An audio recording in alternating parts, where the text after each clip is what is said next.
উপমন্যু কথা মহর্ষি কৃষ্ণ দ্বৈপায়ন বেদব্যাস। এটির উৎস মহাভারতের আদি পর্বের পৌষ্য পর্বাধ্যায় নামক তৃতীয় অধ্যায়। এই গল্পাংশটির প্রেক্ষাপট হল একজন শিষ্য কিভাবে সংযমী ও দায়িত্ববান হবে তারই শিক্ষা প্রদানের উদ্দেশ্যে এটি রচিত হয়েছে। প্রাচীনকালে আয়োধৌম নামক এক ঋষি ছিলেন। তার 3 শিষ্য ছিল, আরুণি, উপমন্যু ও বেদ। গল্পের কেন্দ্রীয় চরিত্র দ্বিতীয় শিষ্য উপমন্যু। গুরু তাকে আশ্রমের গোচারণের দায়িত্ব দেন। উপমন্যু গুরুর নির্দেশ মতো সেই কার্যই করতে লাগলেন। একদিন সন্ধ্যাবেলা গুরু উপমন্যুকে হৃষ্টপুষ্ট দেখে বললেন, তুমি কিভাবে জীবিকা নির্বাহ করো? উত্তরে উপমন্যু বলেন, গোচারণের সময় গ্রামে গিয়ে ভিক্ষা করে সেই ভিক্ষালব্ধ বস্তু দিয়েই জীবিকা নির্বাহ করি। গুরু প্রত্যুত্তরে তাকে বললেন, আমাকে নিবেদন না করে ভিক্ষালব্ধ দ্রব্য গ্রহণ করা উচিত নয়।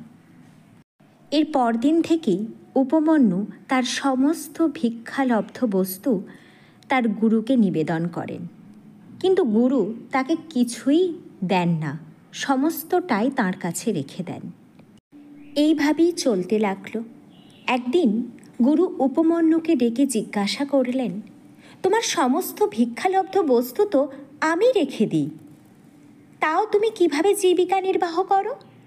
এর উত্তরে উপমন্যু বলেন, আপনাকে সমস্ত ভিক্ষা অর্পণ করে পুনরায় আবার ভিক্ষা করে জীবিকা নির্বাহ করি। গুরু বললেন, এভাবে দ্বিতীয়বার ভিক্ষায় যাওয়া তোমার উচিত নয়, কারণ তুমি ভিক্ষাজীবীদের ভিক্ষা নির্বাহে ব্যাঘাত করছো। উপমন্যু গুরুর কথা মেনে নিয়ে চলে গেলেন এবং তার গুরু প্রদত্ত কার্যই করতে লাগলেন। তারপর একদিন গুরু উপমন্যুকে ডেকে বললেন, তুমি এখন কিভাবে জীবিকা নির্বাহ করছো? তখন সে বলে, গরুর দুধের দ্বারা জীবিকা নির্বাহ করি।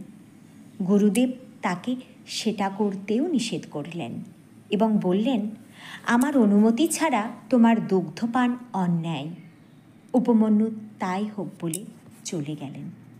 কিছুদিন পর গুরু তাকে ডেকে তার বর্তমানে জীবিকা নির্বাহের কথা জিজ্ঞাসা করায় উপমন্যু বললেন, বাছুরেরা যখন দুধ পান করে তখন তাদের মুখ থেকে যে দুধ বা ফেনা নির্গত হয় সেই দিয়েই জীবিকা নির্বাহ করে। উত্তরে গুরুদেব বলেন, এই দয়ালু বাছুরেরা তো তোমার প্রতি দয়া করে একটু বেশি দুধ নির্গত করবে, ফলে তোমার বাছুরগুলির জীবিকা নির্বাহে বাধা সৃষ্টি করা হচ্ছে, তা উচিত নয়। উপমন্যু সারাদিনের ভোজন জীবিকা নির্বাহের সমস্ত পথ বন্ধ হওয়ায় একদিন খিদের জ্বালায় আকন্দ পাতা খেয়ে তার বিষক্রিয়ায় অন্ধ হয়ে যায়।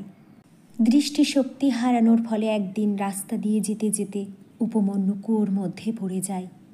এদিকে উপমন্যু আসছে না দেখে গুরু ধৌম বিচলিত হয়ে জঙ্গলের মধ্যে দিয়ে তার নাম ধরে ডাকতে থাকেন এবং উপমন্যু শুনতে পেয়ে উত্তর দেন যে আকন্দ পাতা খেয়ে অন্ধ হয়ে গেছে এবং ঘুরতে ঘুরতে কুয়োর মধ্যে পড়ে গেছে। গুরুদেব তখন উপমন্যুকে দেববৈদ্য অশ্বিনী কুমারদ্বয়ের স্তুতির কথা বললেন এবং উপমন্যুর স্তুতিতে অশ্বিনী কুমারদ্বয় সন্তুষ্ট হলেন, একটি পিঠে খেতে দিলেন। উপমন্যু গুরুদেবকে সেই পিঠে নিবেদন না করে খেতে অস্বীকার করলেন। তখন দেববৈদ্যরা উপমন্যুর এই দৃঢ় গুরুভক্তিতে সন্তুষ্ট হলেন এবং তাকে দৃষ্টিশক্তি দান করলেন। এছাড়াও তার মঙ্গল হওয়ার আশীর্বাদ করলেন।